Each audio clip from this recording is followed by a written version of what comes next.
Hello বন্ধুরা, welcome to my channel. এখন কথা বলবো রোহিত শর্মাকে নিয়ে। আবারও নায়ক রোহিত বিপর্যস্ত হায়দ্রাবাদকে হারিয়ে আইপিএলে আরও এগোলো মুম্বাই। আইপিএলে যত দিন এগোচ্ছে হার্দিক পান্ডিয়ার দল তত এগোচ্ছে। নবম ম্যাচে পঞ্চম জয় পেয়ে গেল পঞ্চমবারের চ্যাম্পিয়নরা।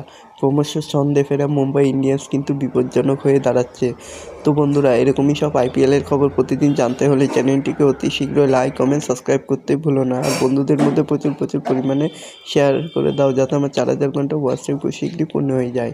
35 রানে 5 উইকেটে হারিয়ে ধুঁকতে থাকা হায়দ্রাবাদের ইনিংসে অক্সিজেন সরবরাহ করল হেনরিক ক্লাসনের ব্যাট। ম্যাচের রং অবশ্য বদলে দিলেন রোহিত শর্মা। সানরাইজ হায়দ্রাবাদের বিরুদ্ধে সহজেই জয় এনে দিলেন মুম্বাই ইন্ডিয়ান্সকে। হায়দ্রাবাদ 8 উইকেটে 143 রানের জবাবে রোহিত শর্মারা 15 ওভার 4 বলে 3 উইকেটের বিনিময়ে 146 তুলে ফেলল মুম্বাই ইন্ডিয়ান্স। খুব সহজে ম্যাচটা জিতে গেল রোহিত শর্মার দল। রোহিত শর্মা খুব সাবলীলভাবে খেলে গেলেন তার খেলাটা।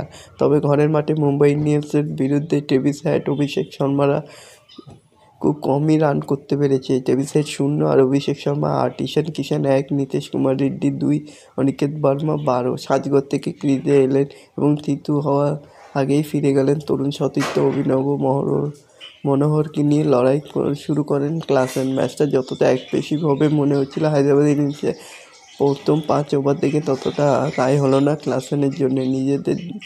নিজের দিনে একাই জয় ছিনিয়ে নিতে পারেন উইকেটরক্ষক ব্যাটার। বুধবার হায়দ্রাবাদের ভাগ্যে অবশ্য ম্যাচ ছিনিয়ে নিতে পারলেন না, তবে বুঝে গেলেন দক্ষিণ আফ্রিকার চোখর স্কুলে তিনি অবিপূর্ণ। ট্রেন্ট বোল্ট ও দীপক চাহার, জসপ্রীত বুমরা, মিচেল স্ট্যান্ডার, হার্দিক পান্ডিয়াদের চক্রবহুর মাঝে বুক চিতিয়ে লড়েছেন। অভিষেককে 37 বলে 43 সঙ্গে নিয়ে ষষ্ঠ উইকেটে জুটিতে ক্লাসন 44 বলে 71, 99 রান যোগ করলে বলেই হয়তো চেনা ফর্মে দেখা গেল রোহিতকে। গত 29শে জুন ব্রিজটাউনের মাঠে শেষ হাসি হেসেছিলেন রোহিত। বুধবারও হাসলেন, তবে তিনি কোনো চাপ ছিল না রান তাড়া করার সময়। রোহিত খেললেন সাবলীলভাবেই।